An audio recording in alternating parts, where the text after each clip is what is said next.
nilingin. Pero okay na din.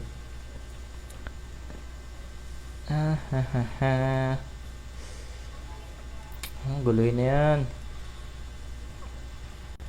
Guloy na yan. Sabay C5. Kain ba muna? Up. Wait lang. Mawawala yung Dark Bishop ko. Pero ano? Part of the plan. Part of the plan yan. Sige, Rainial Cutie.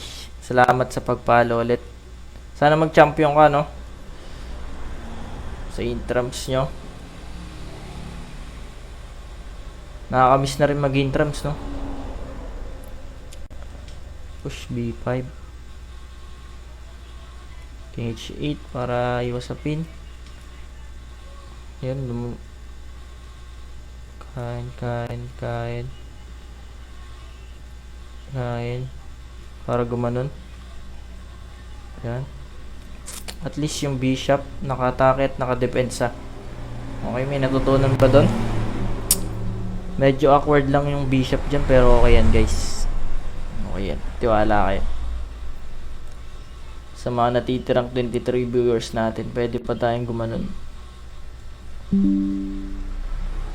Okay. Tapos pwede pa tayong gumanon.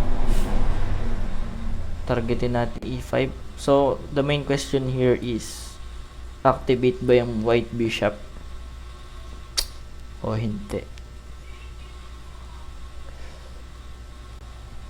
Okay, may 3k likes na tayo. Salamat po.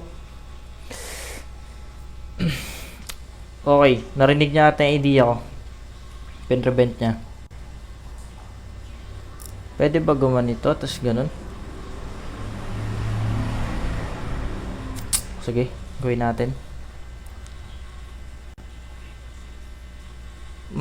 Galing ng diskarte mo, kuya. Matagal na ako nag-stop Ilo nun 2-1. Okay. Ano bang ma-advise ko dun? Ano bang mangyari? Paano ba ako tumaas ng rating? Ginawa ko kasi para tumaas ng rating ko. Nagbatak ako ng tournaments.